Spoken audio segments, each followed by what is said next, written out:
This is the world of company secretaries. On this channel, you can watch interviews with company secretaries across the world. Make sure you subscribe and hit that bell icon. Can you tell us a little bit about CS and law? In CS, we study mainly about corporate law and your initial days of being a CS student, some of the memories over that, if you can tell us. In fact, I must say, I did my foundation course when I was in the first year of law. I did my foundation. And in fact, I must remember some of the wonderful faculties that I had.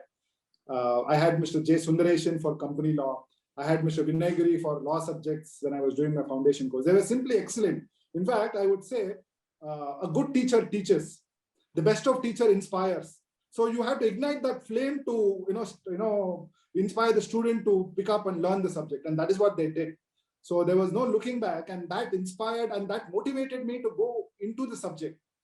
So I must also say that I studied law first in the CS foundation course. We had constitution, we had contracts, we had sale of goods act, we had all the connected laws, transfer of property. We had a brief of everything. So I must say I studied law in the first year of, in the CS course, foundation course, when I was in the first year of law, while I actually started studying law in the third year of LLB. So by which time I had completed quite a chunk of legal subjects in CS. Okay. Yeah, so that's again interesting. In fact, that brings to our next question.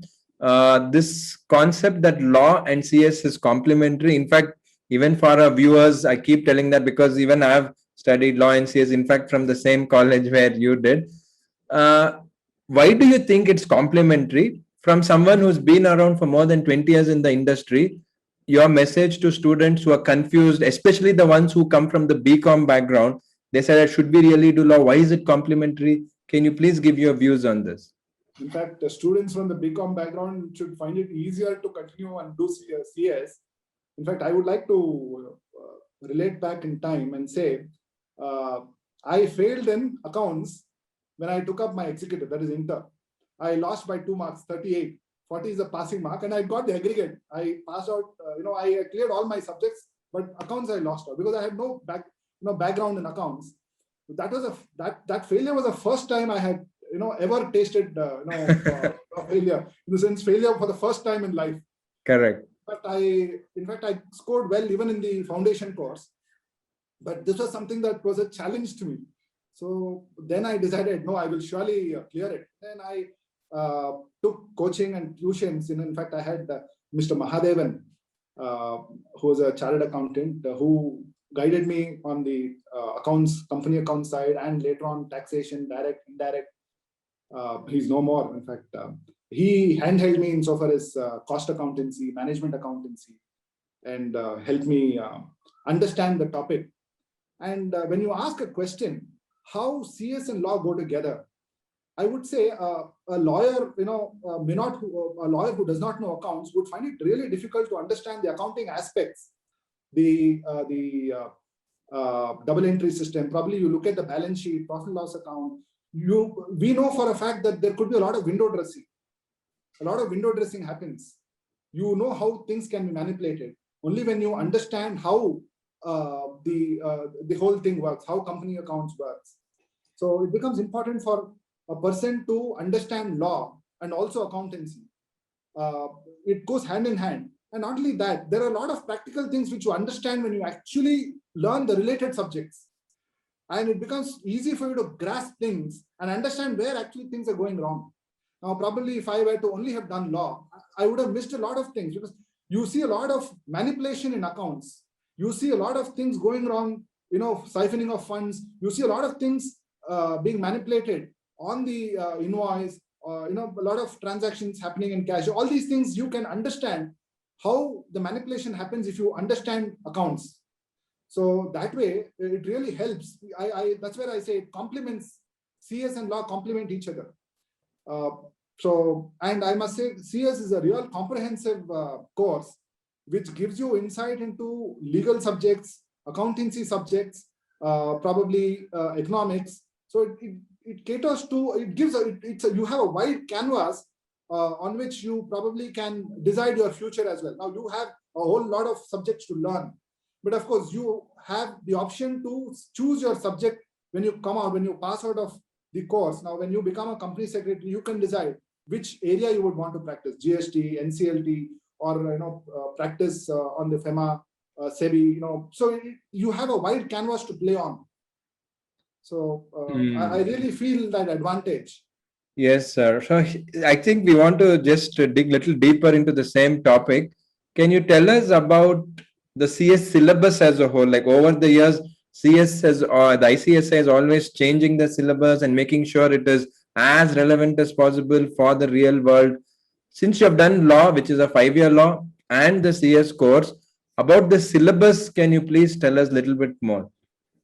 In fact, I must say, when I was doing my CS, the CS material was the best in the market. You compare it with any other professional institute, CS material was the best. Yes. And it was crisp, in the sense it was to the point. And in fact, even after completing and passing the CS exams, I used to refer the books on many occasions. And I must say, the institute, and I must in fact congratulate the institute for really maneuvering the subjects, introducing new topics into the syllabus, and to ensure that it is kept relevant. In fact, if you see, every 1 year there has been a huge change in the laws which are coming into the which is coming into the market. You now see IBC. You have IBC overriding Sarfasi Act. You have IBC overriding the Recovery of Debts Due to Banks and Financial Institutions Act. You see the Companies Act with a lot of amendments. You see whole lot of legislations. You have MSME Act. You have commercial codes. You have overall happening every 6 months. So if you don't keep yourself updated, you become irrelevant. That way, I must say, from an institute which was catering to the secretarial aspects, it has grown into a corporate governance institute which caters to the corporate governance aspects. So that makes the ambit wider.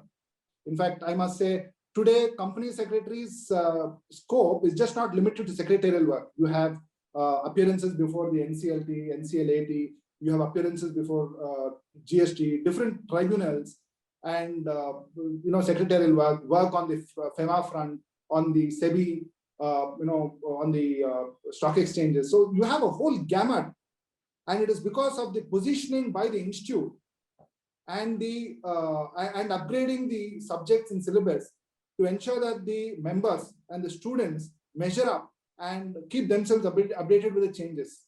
So I must say it has kept itself relevant. And I would in fact insist students and implore students to take up CS course, because you can be very sure that it would keep itself relevant for the next 2-3 decades, because the people at the helm of affairs have the vision to ensure that the institute is focused in the right direction, it is relevant to the market, and it is relevant to ensure that it serves the requirement of the society and the economy. I think you have summed up not only about the syllabus, also about the ICSI Institute very well.